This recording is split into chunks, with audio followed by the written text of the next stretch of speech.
And another one. Chapter 8. Here we go. Tighten your laces. Put away your phones. It's the end of the semester. You finish the exam. You can go enjoy springtime. You can go and perhaps study accounting even more in depth. Chapter 8. Banking procedure and control of cash. When you have a focus of cash, then we need to talk about internal controls. And before we start any of that, let's just remind you that this chapter's concepts will be added to that part B of the exam. Just like all the chapters will be in part B of the exam, but there will be a few questions about this chapter since we have not yet tested on this chapter. All right, so that's already mentioned in that test review, which I posted in Blackboard yesterday. But just to reiterate that you can expect a few questions in part B from this chapter, specifically about the bank reconciliation, petty cash, how to journalize petty cash, cash over and short, how to calculate it, how to include it in journal entries. I'll show you some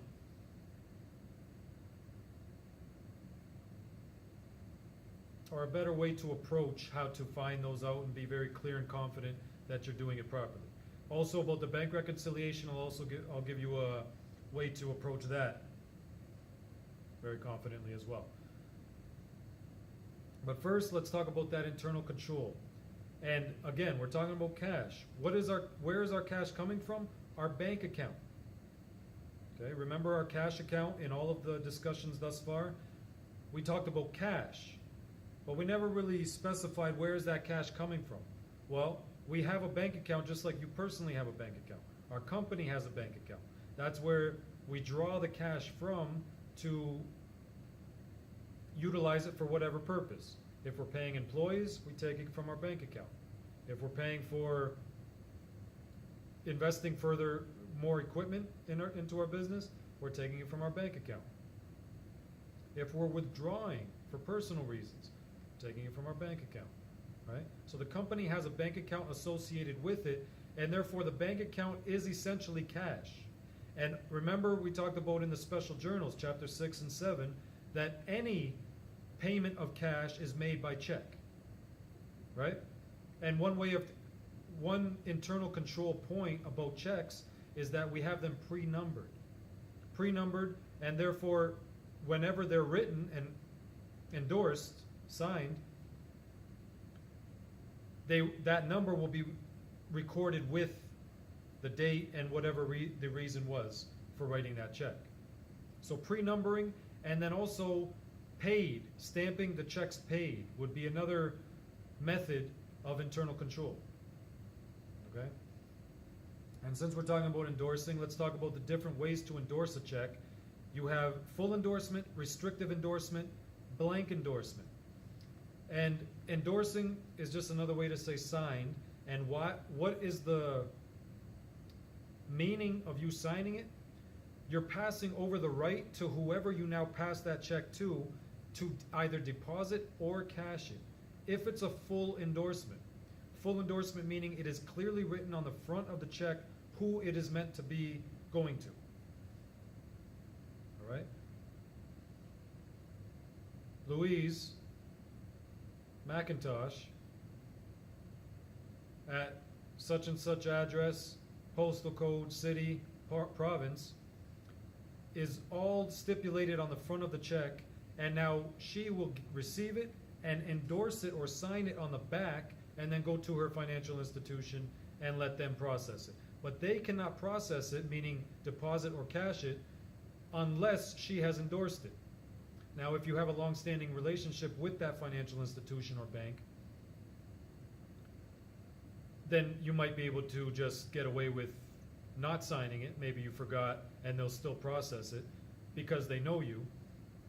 But technically it's supposed to be endorsed no matter what. No matter how long they've known you, no matter if you're slipping it through one of those ATM slips after hours, or going there in person to the teller and handing it over to them. That's what endorsing it means. Full endorsement, it's very clear on who it's supposed to be for. Restrictive endorsement now also stipulates who it's going to, but it's limited to just depositing it. You cannot cash a restrictive endorsement check. All right, but you still do need to endorse it. And then blank endorsement just means it's not necessarily stipulated who is supposed to receive that check, and therefore if you lose it, then anybody can conceivably find it, sign it, and then bring it to their financial institution or whatever business to cash that for them or deposit it. All right? So it's the least secure, in other words. The full endorsement is the most secure. Well, I mean, you could argue the restrictive endorsement is the most secure since it's only being able to be deposited, right? If you're able to still cash it out, such as in a full endorsement, then perhaps that's considered less secure than a restrictive, but it just a means of perspective. Either way, either at least have it restrictive or full. Blank is a potentially dangerous selection. Okay. Also, what we're doing in an effort for internal controls is rotating employees, particularly those dealing with the cash. We don't want, and we're dividing responsibilities as well, so just making sure that everybody's being given enough responsibility, but not too much to where they might lose focus and might make an error. And so we're rotating them, we're getting them familiar with other jobs in the financial department, and bonding the employees perhaps, bonding key employees who are dealing with the cash so that if they make an error and the company incurs a loss, that the insurance company or bonding company, you can think of bonding as insurance, right? The bonding company or insurance company will compensate that company now due to the loss that this company, this bonded employee has made due to their error. All right? And to go along with that, we're insuring our capital assets. Remember, capital assets compared to short-term assets. Short-term assets being supplies and inventory, the stuff that is running out fairly quickly. But capital assets, that which we expect to last us a considerable amount of time and is of course of higher value, such as a building, land, machinery, equipment, vehicles, all right? All of that stuff we're insuring as a means to protect our assets. All right? We talked about pre-numbering checks. We talked about stamping the checks paid. The drawer, drawee, and payee relationship, what does that mean? The payee, of course, the preferable one to be out of the three. You're receiving the money, you're receiving the check. The drawer is the company or the individual authorized to write the checks from the company, right? And then the drawee is the financial institution that the company is associated with. In other words, where is the company drawing the funds from? Wherever they're drawing the funds from is the drawee, the bank, the financial institution. So you can make that association. Drawee is financial institution or bank. Where is the money coming from? Okay, the drawer is the company, the payee is the employee, for example, who's getting paid. There we go. Now bank reconciliation. The first main concept, this is good for part B. Know how to do a bank reconciliation and what is added on each of the two columns of a bank reconciliation. So let's just write out what that looks like and then. Okay, so bank reconciliation, which by the way is done on a monthly basis, and it's done by an external accountant or someone that we're hiring to do it who's unbiased who has no affiliation with our company necessarily, preferably actually, and just is doing an objective preparation of this bank reconciliation. And what is the point of the bank reconciliation? We say we have the two columns. We have the cash balance and the bank balance.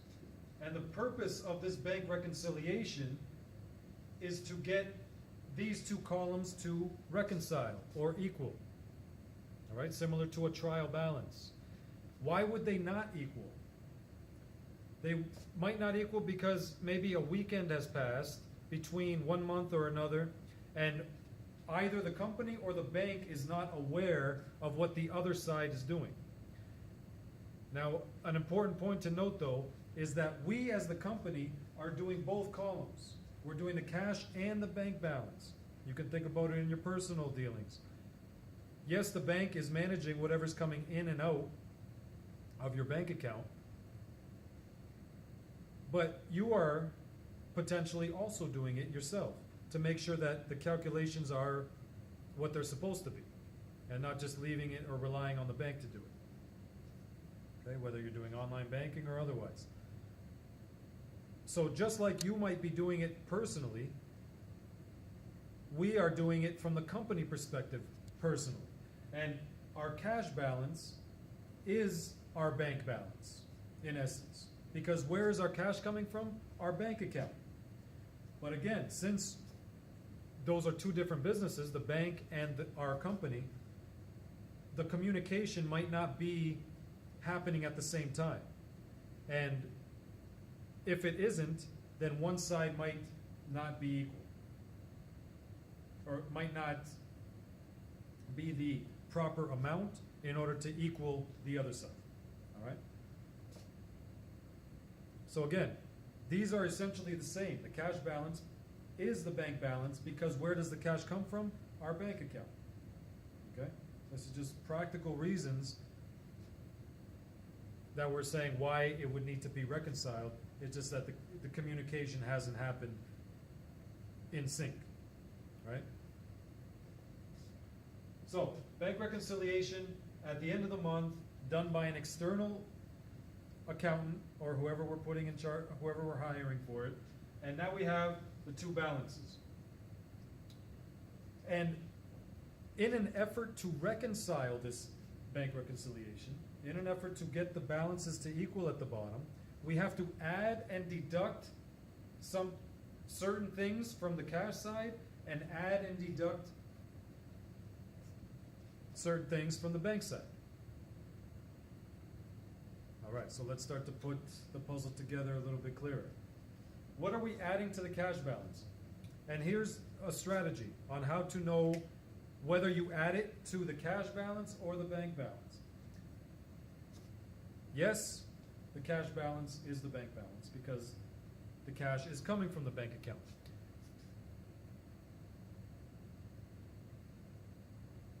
Let me catch my thought here.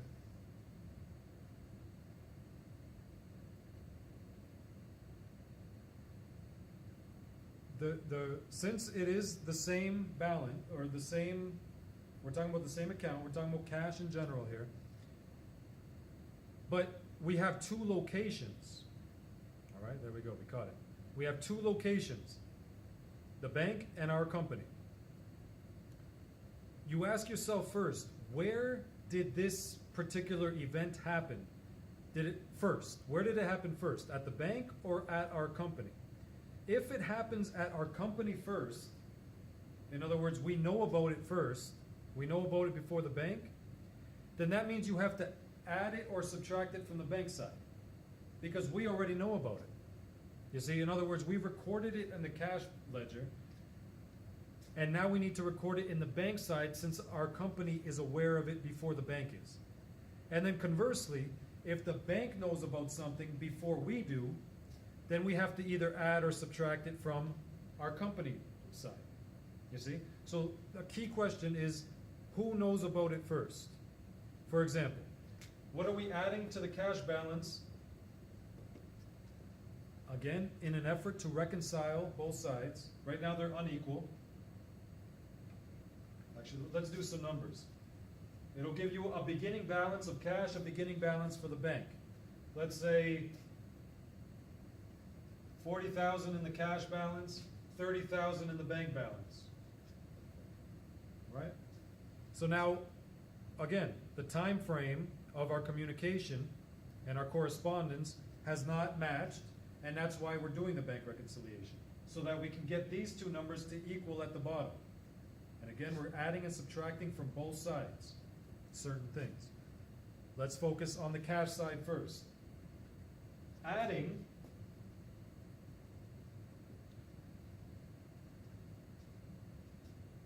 remember, who knows about it first? Anything the bank knows about before we do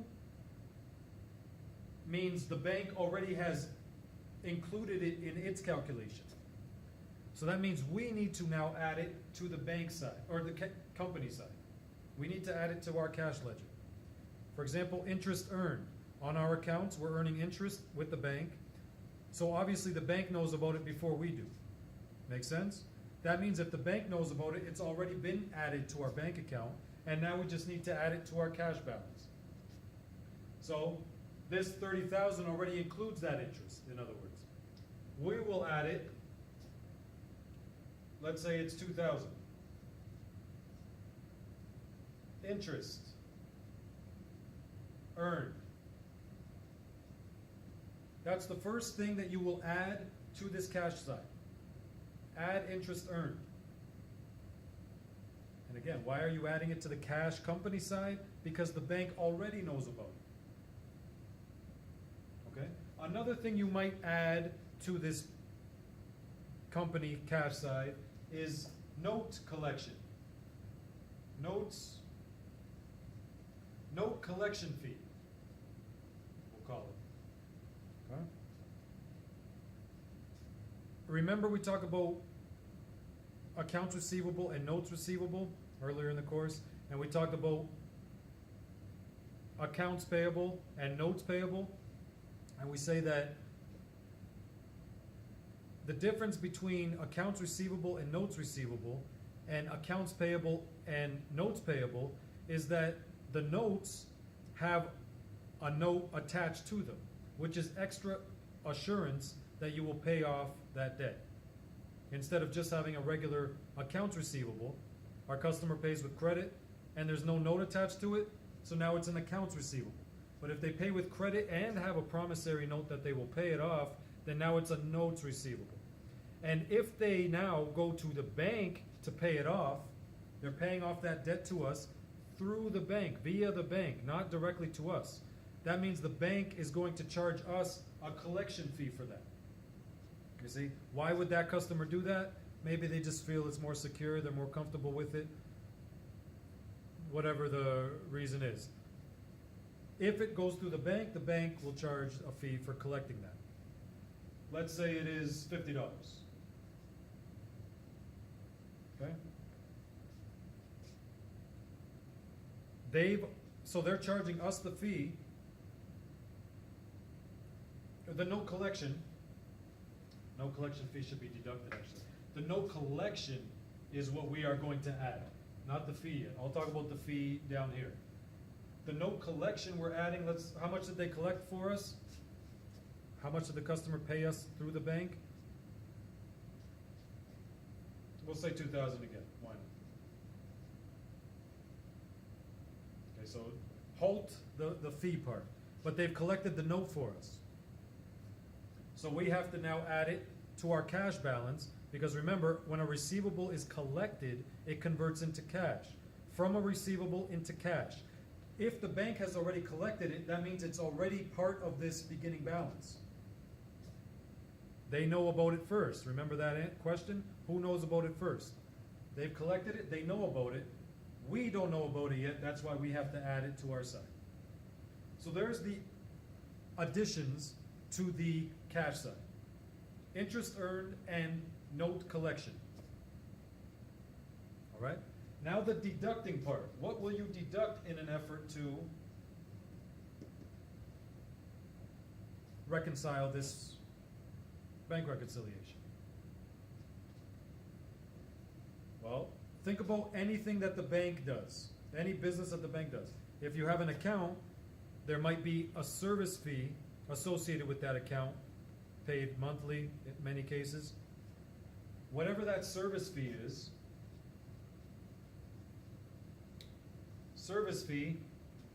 we'll say $5. Okay? Deducted. Who's charging the service fee? The bank.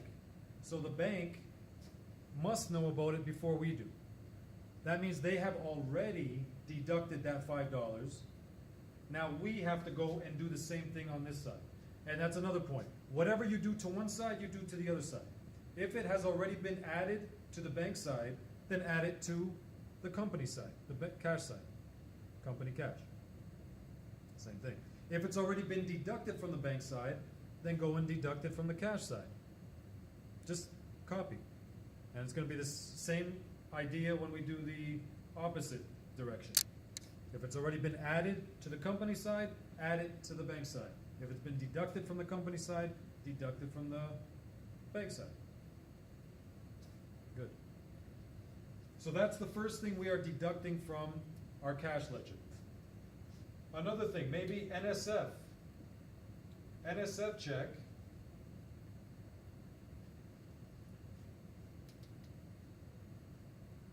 Okay, meaning we have sent a check to somebody, but there isn't sufficient funds, and now they're going to charge us for that, right? Non-sufficient funds means you don't have enough money in your account to pay for whatever you're attempting to pay for.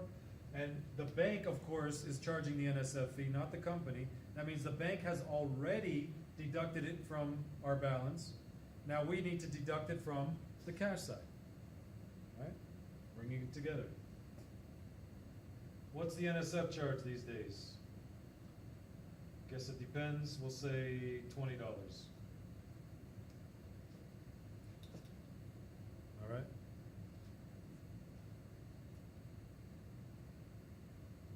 Okay, so now just recapping a little bit. Interest earned, bank stuff. So the bank knows about it. Now we just update our own cash ledger. Note collection. Since it has not been directly collected by us, it's been collected by the bank. The bank knows about it first. Now we have to know about it and record it. Service fees, NSF check, that's all bank stuff. Bank knows about those kind of things. That means our company needs to be updated with that, with those details. A couple other things that get deducted here. That note collection fee now we can put here.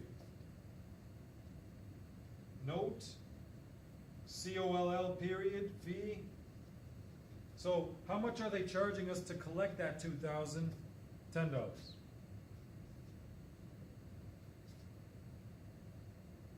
Right?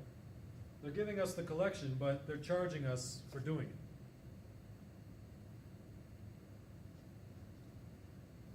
No collection fee deducted. It has already been deducted from the bank side. We don't need to do it there. Okay, a couple other things. If you have debit card purchases, sometimes those might not be processed right away. But think about who is going to know about the debit purchase first, out of the company or the bank. Of course, the bank will. So the bank has already, if we've used our debit card to purchase something, the bank has already decreased our balance. Now we need to debit card purchase.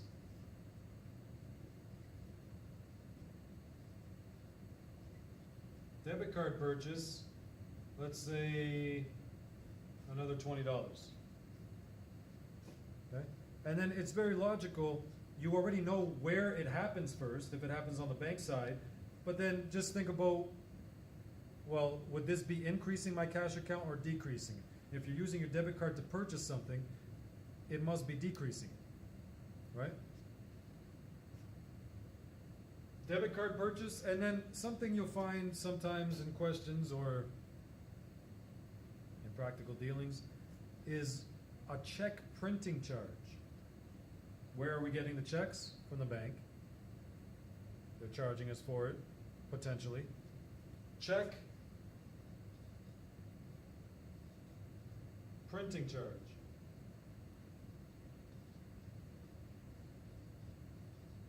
How much are they charging us to print the checks? $5.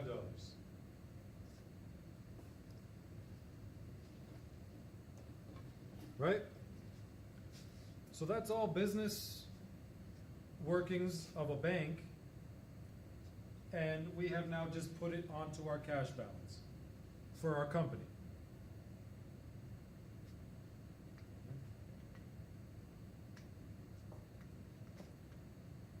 So when we do the math here,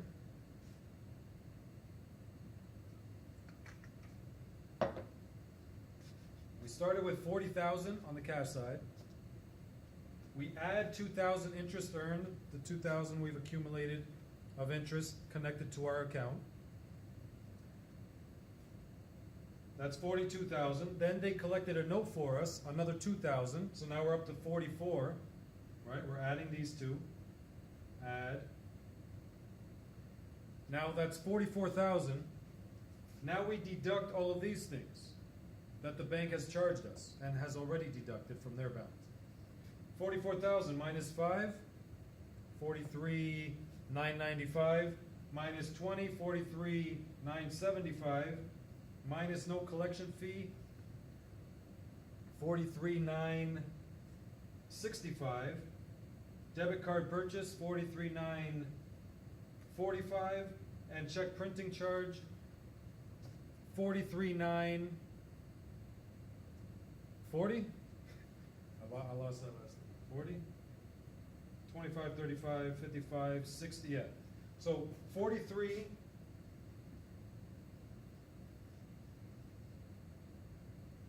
$940, okay? This is our cash side balance now, our updated one. Now we will update the bank side, and our goal is to get this same number, the 43,940 on this side. And what do you add to the bank side, and what do you deduct from the bank side in an effort to get this number? You add only one thing and you deduct only one thing. The bank side is a lot quicker. And many times actually this cash balance is quicker as well, but I'm just giving you all of the potential things that could be added and deducted. Many times, like even on the cash balance, it will just say interest earned is the only thing that you need to add. And then it might say service fee and NSF check, or just service fee and just NSF check. It might just have limited details like that. But here's all the potential things that could be included in this cash side calculation. Bank side is only adding one thing. What is that? A deposit in transit. So add deposit in transit, and that just means, as it sounds, we are depositing via check money into our account. But the bank has not received it yet. So who now knows about it first? When we talk about the two locations, our company and the bank, we of course know about it before the bank, right? We're the ones that are sending it to them, depositing it into our account, which they oversee. But since they have not yet received it, we are adding it to the bank balance. Again, we are doing both sides. Remember, we're doing both sides. We're not just relying on the bank to have all their numbers correctly tabulated. Right? We're doing both sides. So add deposit in transit. Let's say we send them 15,000. Can I fit it here? Okay, 15,000 deposit in transit. Who knows about it first? We do. The company does. That means it's already been added to the cash balance. We received the cash from a customer. We added it to our cash balance by debiting cash in that transaction, right? So we don't need to now add it again to the cash balance. But the bank is not aware of it. That's why we need to add it to the bank side to match it. Again, just follow whatever you do to one side, do the exact same thing to the other side. Deposit in transit, 15,000. Now you deduct the one thing that gets deducted on the bank side, which is outstanding checks. Meaning we're trying to pay for something through our account using a check. Again, all payments made from our company are made by writing a check. And so we're attempting to draw from our drawee, the bank, draw the funds from our drawee account, but they don't know about it yet.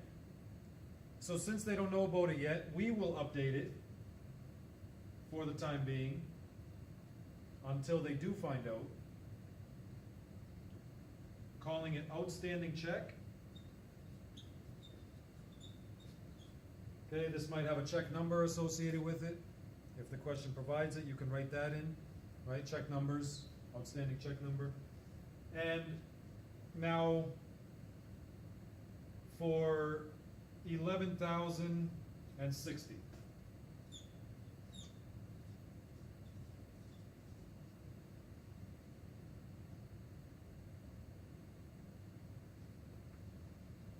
All right, that's how much checks. That's the value of the check that we have written out to make a payment with and to draw from our bank account with. So now you have this 43,940. What does this equal now? 30,000 plus 15, 45, minus 1160, 43,940. Okay? So this matches this. Okay? Recap. Where does it happen first? Who knows about it first? Whoever knows about it first already has included it by either adding or subtracting it from that beginning balance that you're given.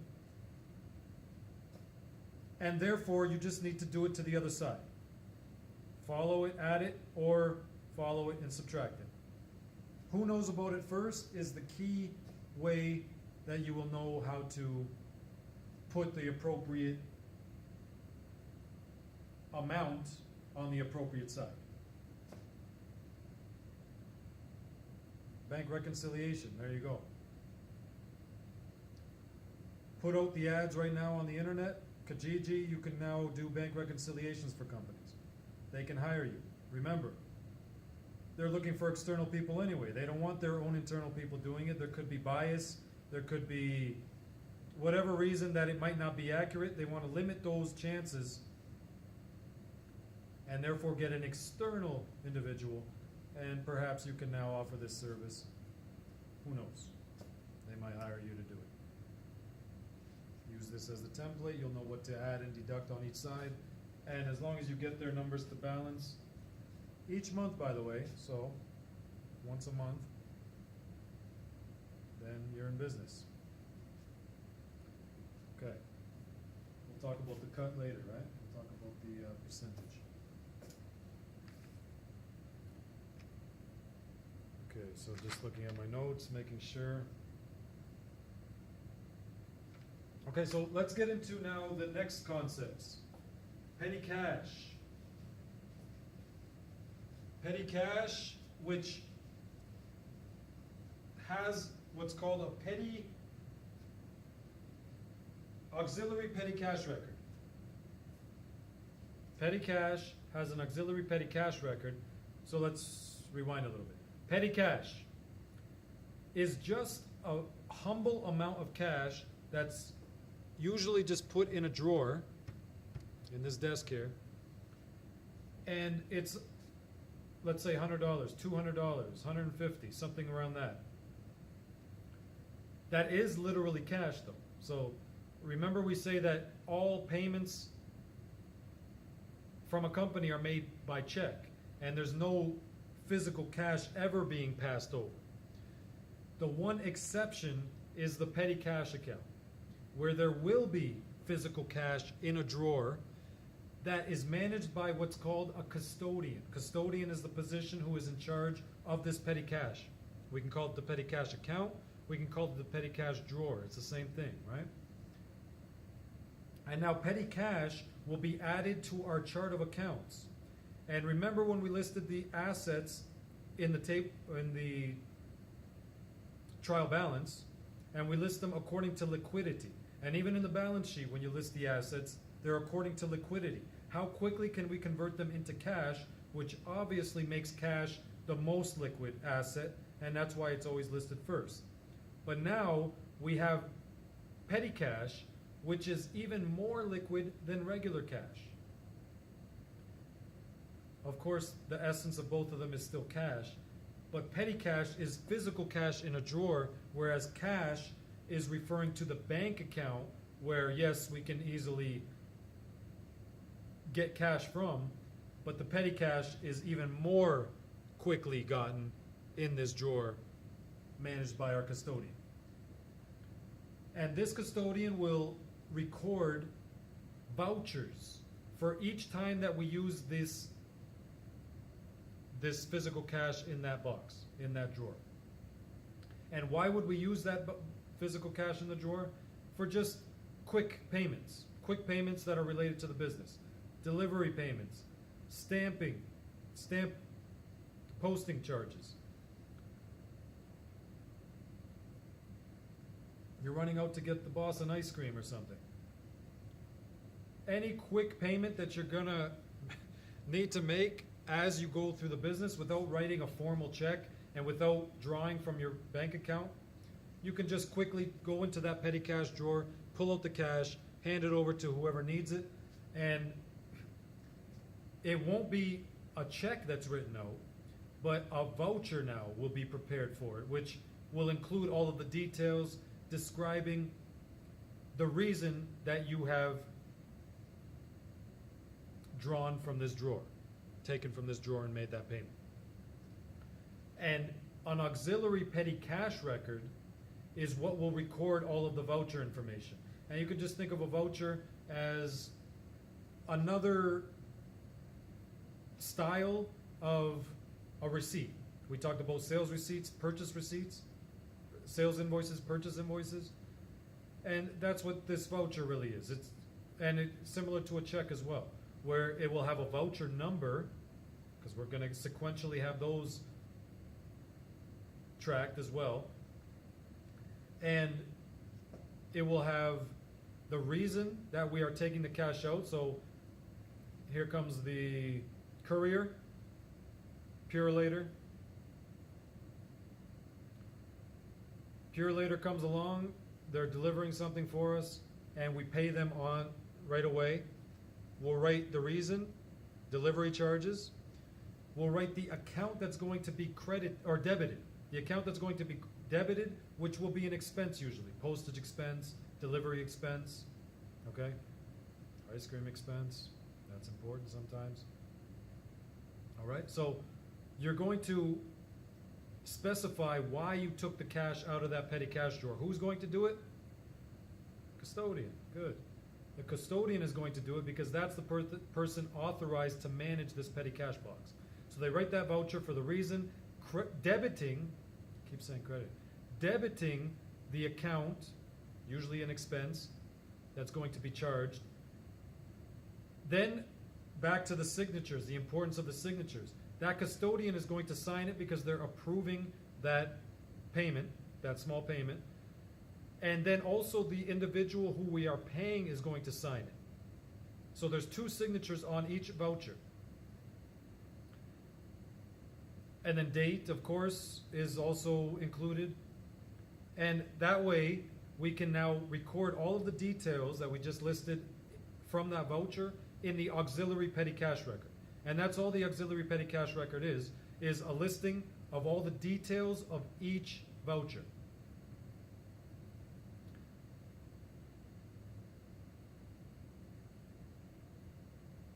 But now, how is that petty cash created?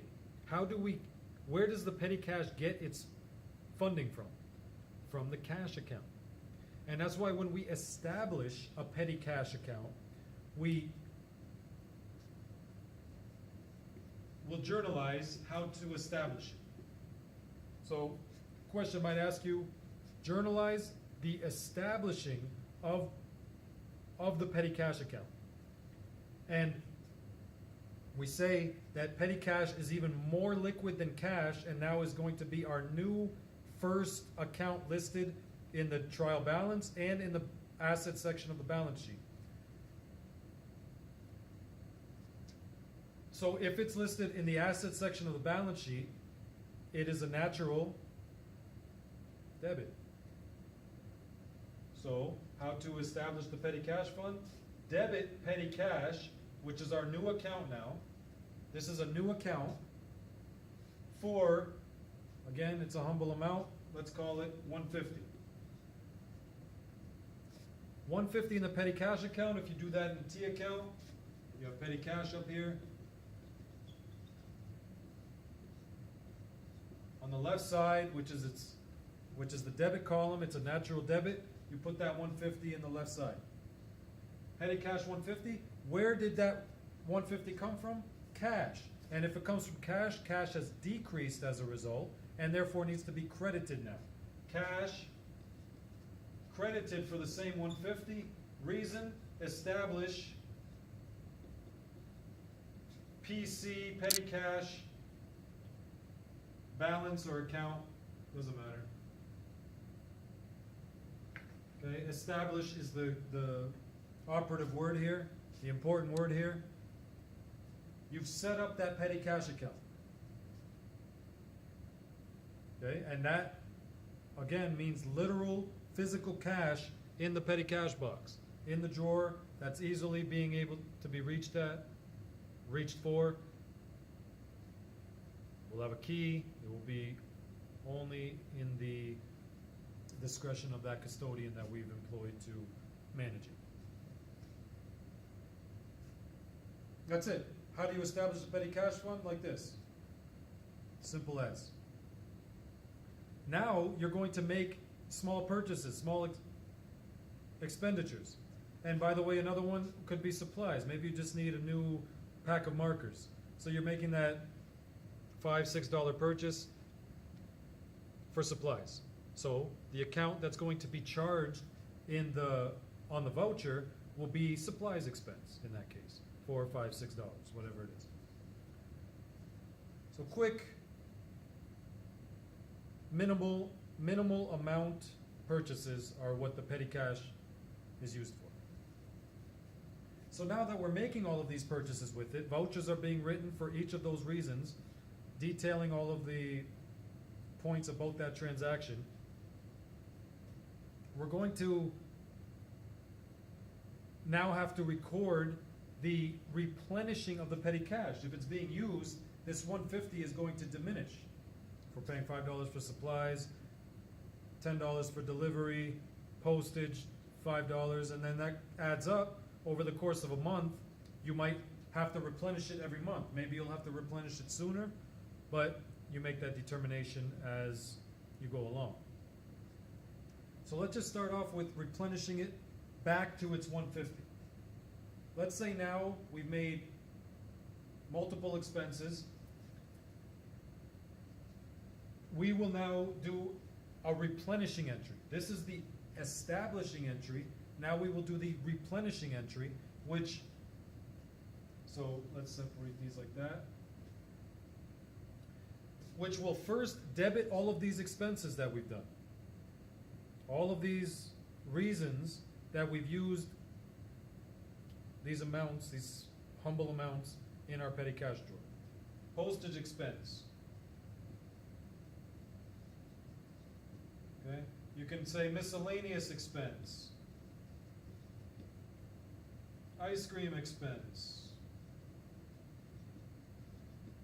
Why not?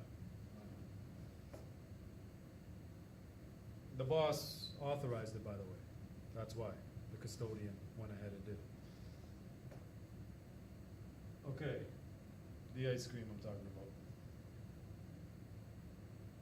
Delivery expense, okay? And then so on. Whatever, all of the expenses that you've listed. We know that expense is a natural debit. If it's a natural debit, that means we're debiting our expenses. So, debit column, postage expense, let's say 20. Miscellaneous expense, another 20. Ice cream expense, 10. Delivery expense, 10. All right? What's that? 60. So we've only used 60 out of this 150. But let's suppose we still want to replenish it. Usually you will replenish it when it gets closer to zero, like around $5 or $10 left. But let's just replenish it now when it's at 90, right? 60's been used, 90 is remaining. So how do you get that 90 back into petty cash? You credit cash again for whatever you used. 60. Credit cash for the amount that you used. And then the reason, replenish PC balance. Okay? Petty cash account, you would think maybe would need to be the credit here instead of cash. But you are trying to replenish petty cash. And therefore you never alter the beginning balance of petty cash unless you are going to increase or decrease that balance. So we'll do an example of that as well. But if you are keeping it at the same balance, the same 150 in this case, then you never touch petty cash. In other words, it's going to stay 150 always until we change the amount of it. Either increasing the balance, maybe we feel like next month we need 200 in our petty cash account. Or maybe we need less, we can manage with just 100. So that's possible. But unless you're changing the amount, you do not alter the petty cash ledger, petty cash T account. The way you replenish the petty cash account is by taking it from cash, because again, where is the source of petty cash coming from? From cash, the main cash account. So that's why cash is the credit here instead of petty cash. Okay? Petty cash is staying at the 150. And now by putting the 60 back in it, it is a healthy 150 again. That's the replenishing entry. That's all you have to do. Just put back what you used. And what you used is evidenced by those vouchers in the petty cash box. And by the way, you're putting the vouchers in the petty cash box with the cash that is remaining in there at the current time. But let's say now you want to increase the balance of this petty cash fund. You want to bring it up to 200. You say we need $200 next month. So you will now credit cash. Well, we'll change the cash. Yeah, I'll just make the cash amount smaller here. So you want to increase petty cash to 200 for the next month. That's where you now will use the petty cash account again in your entry. Okay? So you will debit petty cash here.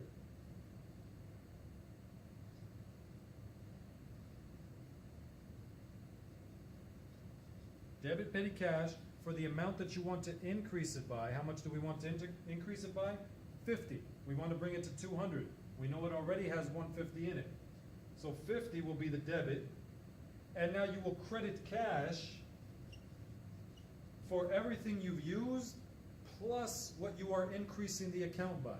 So you've used 60 plus the 50, so you're crediting cash for 110. If you credit cash for 110, now petty cash, again, all changes in the accounts get put into the ledgers. This is all fundamental stuff from early chapters in the course.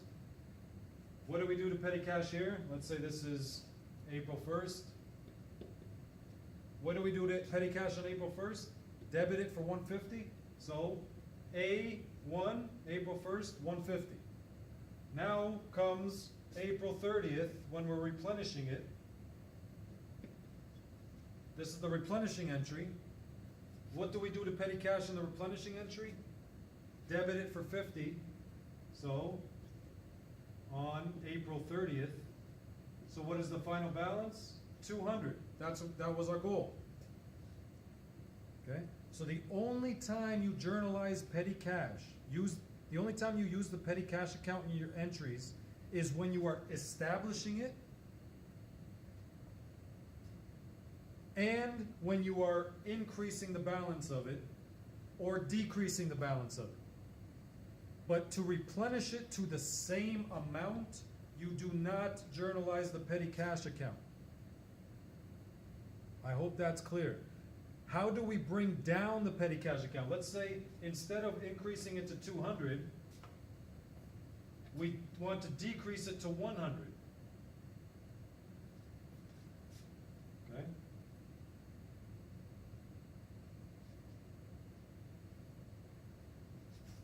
So you want to decrease it to 100.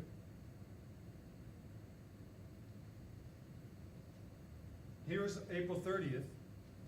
We want to bring this 150 down to 100. How do you bring a natural debit 150 amount down to 100? You credit it for 50. So we will credit petty cash for 50 credit, and then credit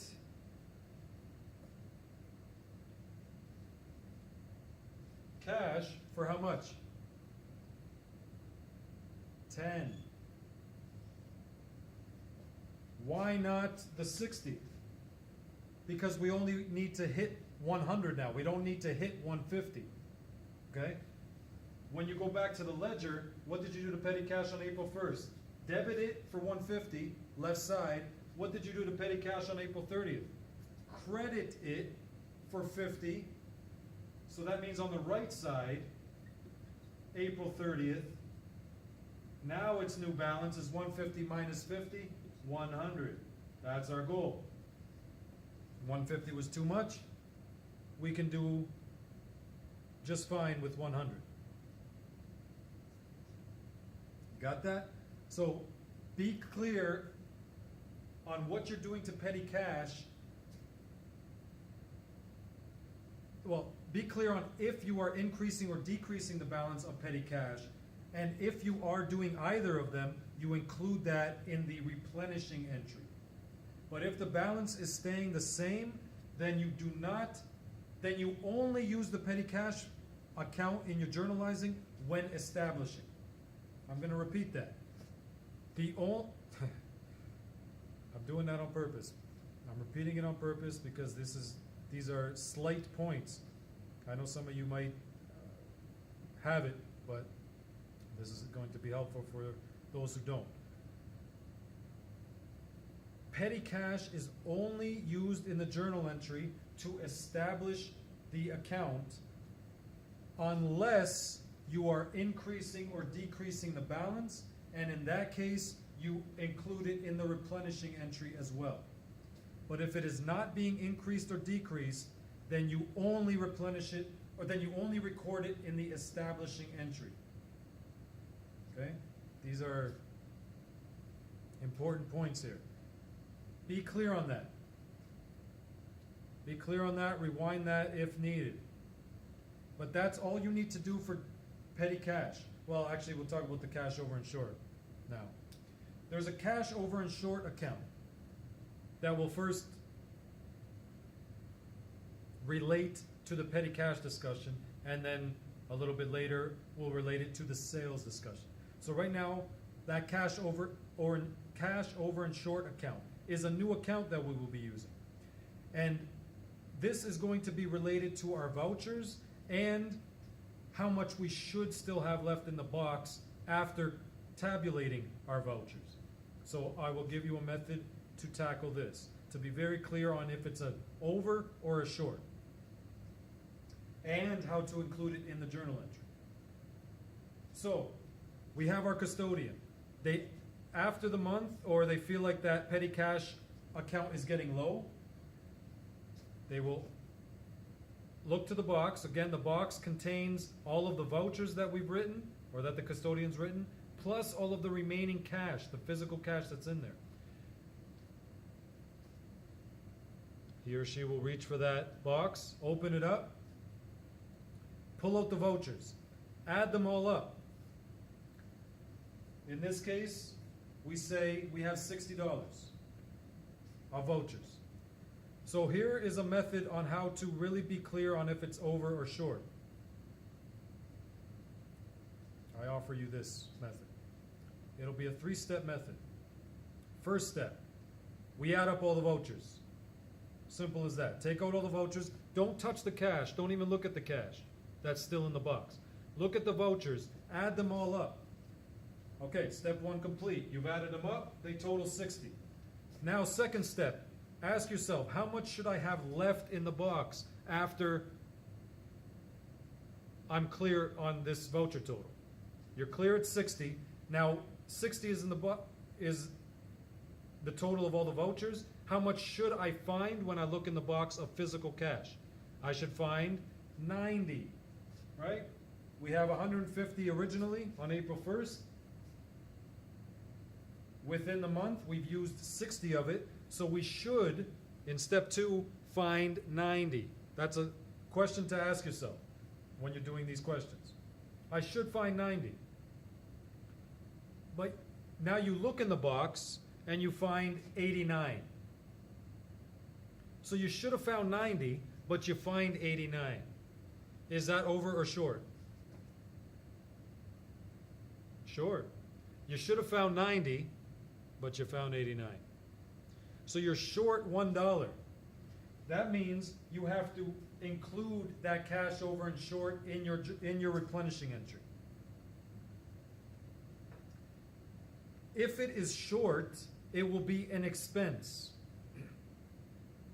You will treat it like an expense because cash short is in essence an expense because now you have to make up for that loss and you have to consider it an expense. If it's over, it's considered a revenue, and in essence a revenue, and therefore is credited in the journal entry. So in this case, we found 89, we should have found 90, we are short $1. That $1 will be debited to the cash over and short account. Okay.